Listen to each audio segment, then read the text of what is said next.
Et salut à tous, c'est Magicula pour une nouvelle vidéo. Aujourd'hui, alors je suis pas chez moi, donc voilà, j'ai pas ce qu'il faut pour enregistrer. De toute façon, ce sera une vidéo très fait rapidement, on va dire. Enfin, j'ai écrit un texte qui résume en gros ce qui se passe dans le chapitre 401 de Hunter x Hunter, le retour.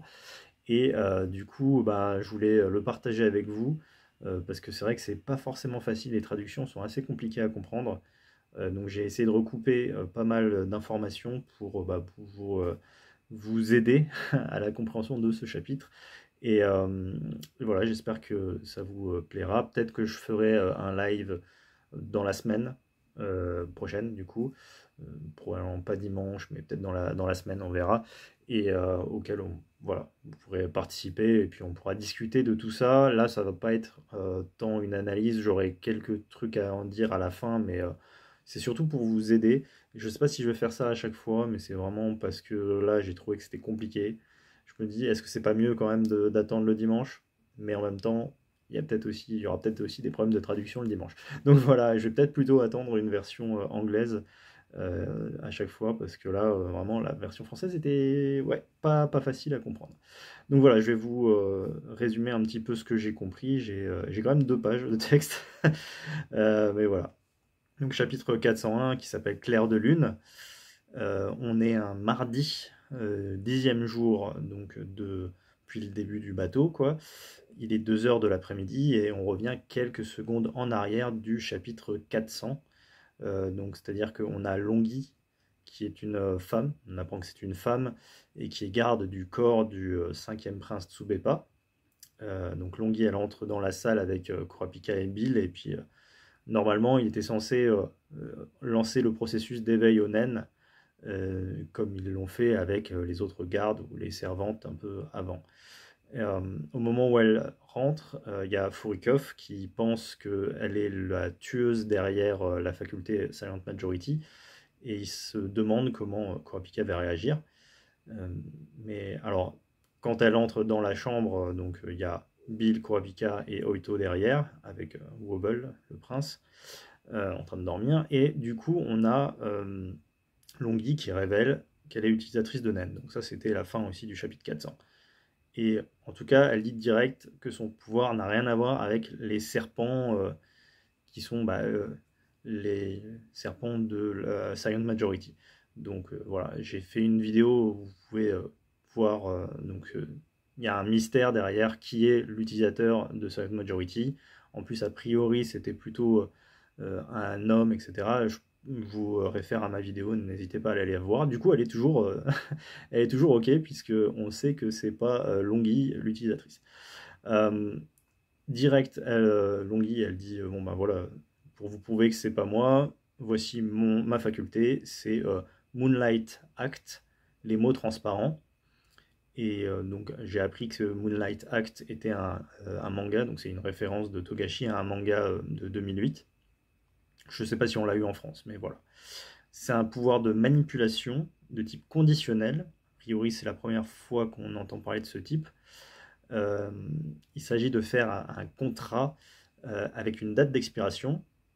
En gros, le contrat, si le contrat est respecté, Longhi peut donner des capacités à d'autres personnes, voilà, personnes qui ont fait le contrat, ou si ça s'est pas bien passé, restreindre leur action.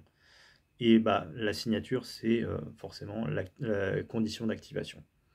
Ça combine condition et serment, et ça oblige Longhi à expliquer, à dévoiler tous les termes du contrat sans mentir.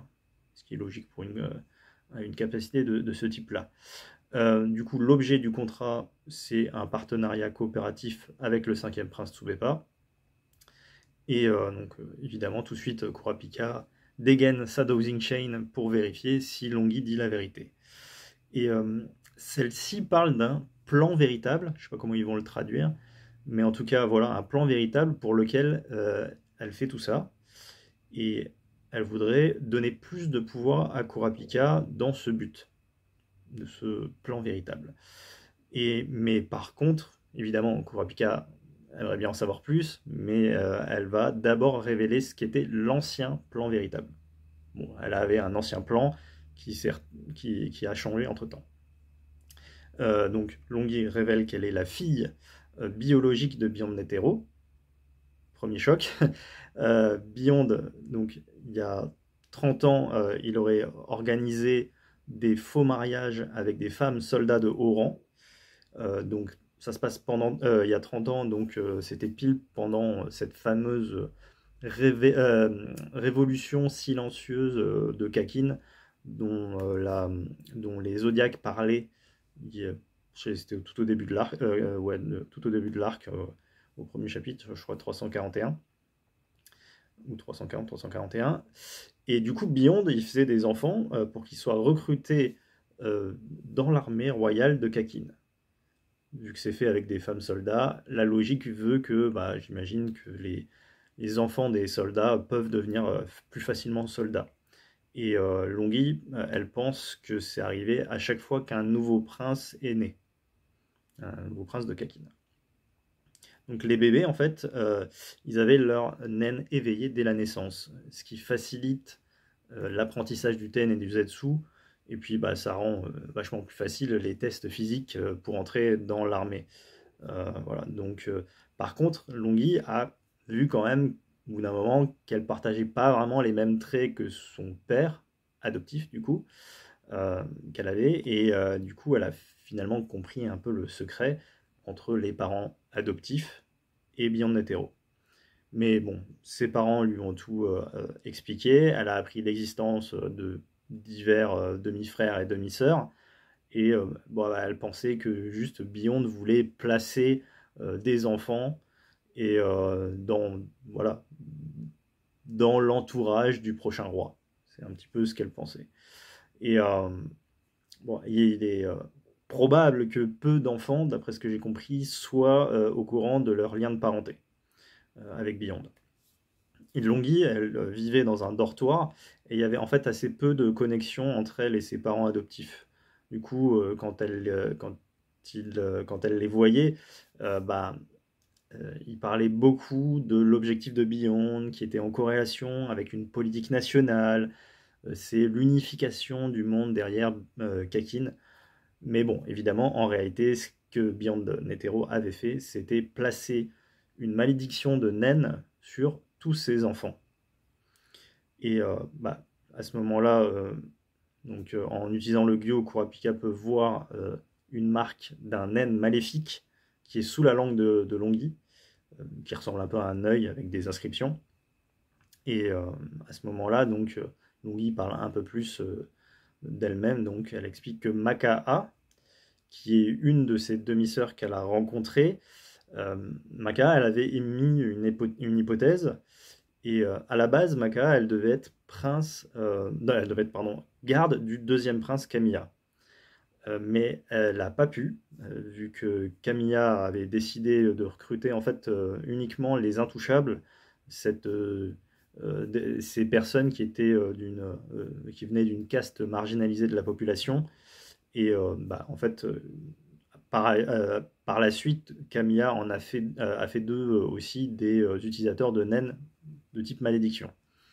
Donc voilà, Maka, elle n'a pas pu y aller, elle n'a pas pu faire partie de l'entourage du deuxième prince Kamiya, alors elle était assez déçue de ça, mais bizarrement, ses parents à elle, adoptifs, qui pourtant n'arrêtaient pas de parler du rêve de Beyond, d'unification du monde, et bah, ils avaient l'air plutôt indifférents en fait que Maka ait échoué voilà, au fait de devenir garde du deuxième prince.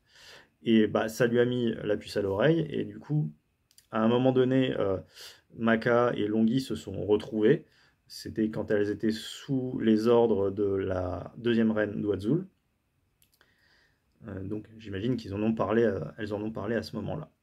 Et il se trouve que le jour de la cérémonie de l'urne, bah, celle qui permet de donner les pouvoirs des bêtes de naines spirituelles protectrices au prince, Longhi et Maka'a ont remarqué bah, du coup l'existence de ces fameux sceaux maléfiques sous la langue. Elles ont été voir un utilisateur de naines très réputé, je ne sais pas si on le connaît, mais enfin voilà, pour le moment, ils ont été voir cet utilisateur de naine pour un peu les examiner, et il a dit que c'était un naine très puissant, maléfique, voilà, qui se déclencherait après leur mort, et que en plus ça peut pas être retiré, quoi. Voilà. Et selon lui, Longhi et Maka feraient partie d'un groupe d'au moins 10 personnes. Alors je sais pas si c'est selon lui, maintenant j'ai un doute sur ce que j'ai écrit, si c'est selon Longhi ou selon l'utilisateur de naine, mais c'est pas grave. Ferait partie d'un groupe d'au moins 10 personnes. Alors, surnommés les puissants sacrifices maudits. Je sais pas comment ils vont le dire en français, mais enfin voilà. Qui sont, donc c'est au moins 10 personnes, sont choisies pour maudire et tuer certaines cibles. Donc par la mort, probablement ça tue la personne. Et Longhi, elle pense qu'il y a encore plus de gens qui ont été faits sacrifices, mais qui seraient des faibles sacrifices maudits, c'est-à-dire qu'ils ont été exclus de cette sélection pour être garde. Alors c'est juste des gens quoi, qui se baladent avec un maléfice. Et du coup, voilà. Alors, par contre, oui, Longhi ne sait pas ce qui se passe réellement lorsqu'il y a un sacrifice. C'est-à-dire que lorsque la personne meurt, bah, on ne sait pas exactement comment s'enclenche le naine de Maléfique et tout, puisqu'elle n'a jamais vu personne se faire tuer, quoi, qui possédait ce genre de maléfice, de malédiction. Et bien, donc, parmi les gardes, donc, qui se cachent donc des sacrifices de naines, mais ils ne sont pas forcément donc, assignés à la mort du prince auquel ils sont affiliés. Donc, par exemple, Longhi, qui est garde du 5e prince, n'est pas forcément affilié à la mort du 5e prince. Voilà, donc en gros, elle peut être affiliée à la mort du 4e, à la mort du 2e, on ne sait pas. Donc Beyond n'a pas informé évidemment ses enfants de leur cible, et Kurapika à ce moment-là suppose que Beyond voudrait que ce soit le premier prince Benjamin qui devienne roi, vu qu'en plus, le prince Benjamin, il a les militaires dans sa poche, donc ça lui permettrait d'avoir quelqu'un infiltré, bon, voilà. Mais Longhi, ce qu'elle pense, c'est qu'il y a un des princes qui est le fils ou la fille de Beyond. Et du coup, là, on pose la question à la 8e reine Oito, qu'est-ce qui se passe? Pourquoi c'est possible ça? Et en fait, elle explique, Oito, que dans les conditions de participation à la guerre de succession, il faut juste être l'enfant d'une femme mariée légalement au roi Nasubi, peu importe le père. Et du coup, voilà, c'est un peu surprenant comme explication. Et vu que les explications prennent pas mal de temps, Sakata, qui est derrière la porte, demande si tout va bien. Donc, Kurapika qui sort quelques secondes, qui dit non, non, ça, on est en train de négocier un traité de paix avec le 5e prince, il n'y a pas de souci, machin. Ils reviennent dans la pièce. Et Longhi va donner à ce moment-là les termes du contrat de Nen qu'il va faire avec son Moonlight Act.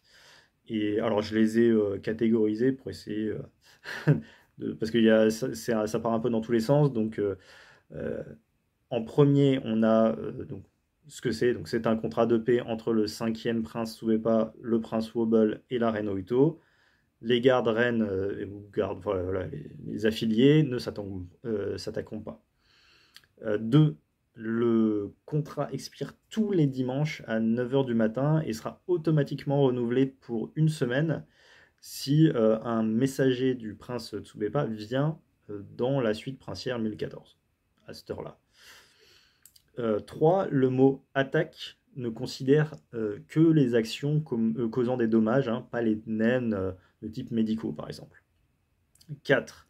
En cas d'infraction, ça amène à un Zetsu forcé pour une semaine. Parce que Kurapika pense que c'est extrêmement fort.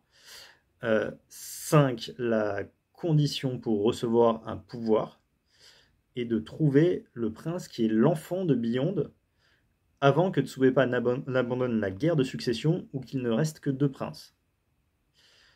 6. Si aucun de ces critères n'est rempli, la capacité de Longhi s'activera pour donner un bonus.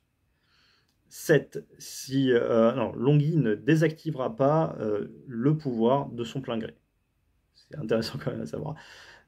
8. La condition de Longhi donnant un pouvoir à Kurapika expire si Tsubeba déclare la fin du contrat.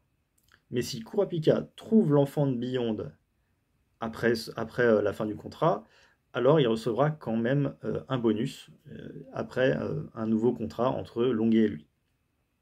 Et 9. Le bonus est d'avoir le droit d'utiliser, donc Kurapika ait le droit d'utiliser une fois la capacité de Longhi, donc Moonlight Act. Alors, donc, on n'a pas la confirmation que Kurapika accepte, mais a priori il accepte. Et donc à ce moment-là, évidemment, il check avec sa dosing chain, ça n'a pas bougé, voilà, Longhi ne ment pas, il n'y a pas de souci. Et à ce moment-là, Longhi explique son véritable plan, le fameux, donc le nouveau. À présent, bah, elle, son but, en gros, c'est de tuer l'enfant de Beyond Netero. Et bah, elle aurait jamais pris cette décision si Beyond lui en avait parlé avant. Mais là, elle est un petit peu vénère, quoi. Et elle sort de la chambre, elle active son naine pour faire croire qu'elle vient de se faire éveiller au naine. Furikov, il voit aucun signe de combat entre Longhi et Kurapika, donc que ce soit physique ou à travers le flux de leur aura. Mais par contre, il sent quand même quelque chose de légèrement différent dans l'aura de Kurapika. Il n'arrive pas à savoir si c'est dû à une attaque de naine de Longhi. Donc il se dit, ouais, il y a un truc, j'arrive pas à savoir ce que c'est. Mais lui, par contre, il pense qu'il y a bien eu un accord entre Kurapika et Longhi. Parce que bon, Kurapika dit qu'ils n'ont pas réussi encore à avoir un accord, hein, on est encore en train de négocier le truc. Furikov, il dit non, non, à mon avis, ils ont réussi. Et par contre, il est surpris, vu qu'il croyait que Longhi était la tueuse, donc là, il est un peu comme nous, on est... Avant de savoir que c'était pas elle, on était un peu, on se disait, ah, il y a des chances que ce soit elle quand même. Donc là, lui, il est aussi paumé que nous. Bienvenue au club. Voilà, et puis bah, ça se termine. Donc Furikov se tourne vers Baby Maina, qui a l'air de pas mal réfléchir. Et dans la cellule de Beyond Netero, au premier niveau, il y a Beyond qui dit qu'il aimerait faire une demande et il voudrait discuter avec quelqu'un en particulier. Voilà. Et ça s'arrête ici. Est-ce qu'il veut discuter avec son enfant? Ce qui nous permettrait de savoir qui c'est, mais est-ce que c'est pas un poteau?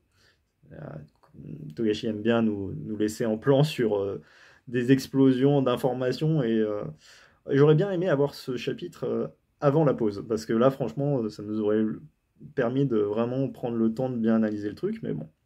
Donc il y a un enfant de Beyond, voilà. Je me demande si c'est parmi les 10 plus âgés, ça paraîtrait le plus logique. Mais bon, il ne pouvait pas savoir à quel moment allait avoir lieu la guerre de succession. Donc il ne pouvait pas savoir si ça se passerait dans 20, 30, 50 ans. On ne sait pas. Hein, mais je pense pas que... Enfin, pour moi, il veut rentrer dans la famille de Kakin. S'il est père de la personne qui devient roi, il devient automatiquement très puissant. Mais qu'est-ce qu'il cherche derrière? En même temps, Kakin a beaucoup de ressources, donc ce serait pas étonnant qu'il ait envie d'avoir plein de fric pour pouvoir, je sais pas, moi, financer ses escapades dans le Dark Continent, pourquoi pas. Hein. Parce que là, pour le moment, il reste encore un peu bloqué par tout ça. Peut-être que à la fin, si son enfant devient roi, eh ben, il aura quelque chose en plus qui l'attendait. Alors, parmi qui pourrait être l'enfant, bon, on peut passer en revue vite fait. Camilla, pourquoi pas. A priori, c'est pas Benjamin, d'après ce qu'a l'air de dire Longhi. Donc Camilla, pourquoi pas. Il n'y a pas grand-chose qui me dit que ce serait l'inverse. Ce serait pas elle. Shorai, bon bah là du coup on se pose des questions parce que quand on voit que avant il considérait le chef du clan Shu, Onyor Longbao, comme son père, on savait pas si c'était son père biologique, son père spirituel, ça avait l'air d'être plus le père spirituel parce qu'on n'avait pas cette notion qu'en fait Togashi a bien joué avec les mots et qu'en fait vraiment il y a une histoire C'était écrit déjà avant, hein, il y a plusieurs dizaines de chapitres, que c'était vraiment en fait les enfants des filles mariées, des femmes mariées du roi qui peuvent prétendre être princes. Donc c'est vrai que ce petit truc-là, c'est un peu joué avec les mots. Il nous a un peu eu là, Togashi, même s'il y avait beaucoup de gens qui se disaient ah ça a l'air d'être quand même le fils de Honyor, etc. Donc ça reste un peu surprenant, on ne sait pas. Du coup, maintenant, on hésite. Est-ce qu'il y a des enfants qui sont ses fils quand même? Je pense que oui, genre Saré, ça doit être son fils. Bon, c'est un peu. Voilà, ils se ressemblent un peu, quoi. Mais on peut se dire que Shorai serait le fils, le vrai fils biologique de Honyor, tout comme Lusurus pourrait être le fils de Broco. Ouais. Vu que le chef du clan Shah a quand même les mêmes cheveux que lui, donc pourquoi pas. Tserinich, j'y crois pas trop, parce que ça fait déjà beaucoup d'intrigues autour de lui. Moi, je le vois plus comme l'antagoniste de Kurapika, pas vraiment l'antagoniste de Longhi, mais j'aimerais bien avoir ouais, un autre, quoi. Tsubepa, ce serait un peu... Oups, j'ai fait tomber quelque chose. Ce serait un peu ironique euh, pour Longhi, que ce soit Tsubepa, bah, la fille de Netero, de Beyond Netero, du coup. Parce que du coup, elle serait obligée de tuer celle pour qui elle fait un pacte à ce moment-là. Enfin, Tyson, j'y crois pas trop. Arkenberg, pourquoi pas? Ça expliquerait pourquoi il se sent si différent dans la famille. Et puis après, en dessous, on a bah, Mariam, mais c'est vraiment un enfant très jeune. Donc est-ce que c'est voilà, est-ce qu'il n'avait pas déjà pensé à ça avant, plutôt? Parce que pour moi, il a quand même dû faire un enfant avant. Un- je pense qu'il n'a pas dû attendre non plus 150 ans de faire un enfant. Donc pour moi, c'est plutôt dans les 10 premiers. Ça pourrait être Fugetsu. Mais Fugetsu, à la limite, on pourrait se dire qu'elle a été attaquée par l'un des maléfices euh, bah, justement liés à ça. Mais je pense que si ça avait été le cas, ben, elle serait morte sur le coup. Parce que ça a l'air d'être un maléfice hyper puissant, donc elle serait morte direct. Vu que voilà, elle connaît pas le naine et tout, on a vu. Donc voilà, il reste Mariam. Bon, Wobble, je pense que Oito le saurait si Beyond était le père de Wobble. Donc voilà, ça serait, à mon avis, c'est pas possible. Et puis il nous reste encore tout un tas d'enfants de Beyond Netero qu'on n'a pas encore appris à connaître et dont on aura certainement quelques infos plus tard. Donc moi j'ai un doute sur Baby Maina maintenant. Vu comment on nous le présente dans ce chapitre-là, qui regarde la porte, il dit il y a un truc qui se passe. Est-ce qu'il savait déjà que Longhi était une des filles de Beyond ou est-ce qu'il se dit c'est chelou, on sait qu'elle elle est utilisatrice de naine parce que je suppose que Furikov en a parlé à- aux autres membres de sa garde, quoi. Et puis il y a bien Benjamin probablement. En tout cas, il se dit il y a un truc bizarre à mon avis avec Bob Maina, c'est peut-être le premier fils de Beyond Netero, ce serait ouf. Et après, on peut pas penser à Theta, qui a quand même, si elle le sait, parce que comme ça s'est activé le jour de l'urne, de la cérémonie de l'urne, le sceau s'est activé, donc peut-être que maintenant elle se sent comme si elle allait crever, donc c'est pour ça peut-être qu'elle agit un petit peu de manière irréfléchie, comme ça, vouloir tuer le prince et tout, alors qu'il y a une bête de naine, peut-être qu'elle s'en fout un petit peu, elle dit vaut mieux que j'essaye de le tuer, voilà, avant de mourir, un truc comme ça. Ça pourrait être Sarkov, donc le pote de Theta, mais il a pas l'air d'être, voilà, il a l'air d'être un peu tranquille lui dans cette histoire, donc je le vois pas vraiment. Et on avait à l'époque, on avait Tuff D qui avait tué le prince Momodze, mais en même temps, vu qu'il s'est fait tuer par Hanzo, ça aurait dû activer une malédiction. Donc oui, il utilisait le naine, mais ça veut pas dire pour autant que tous les utilisateurs de naine qui sont gardes sont forcément des enfants de Beyond. Voilà à peu près ce que je pouvais dire. Et puis dans le prochain chapitre, apparemment, on aura des nouvelles des autres princes et puis de Senritsu. Voilà. Ben, en tout cas, je vous remercie d'avoir vu cette vidéo. J'espère que ça va au niveau du son, parce que j'enregistre juste direct avec la caméra de mon téléphone. et que ça a été, j'espère que ça vous a éclairé aussi. Allez, à bientôt. Ciao.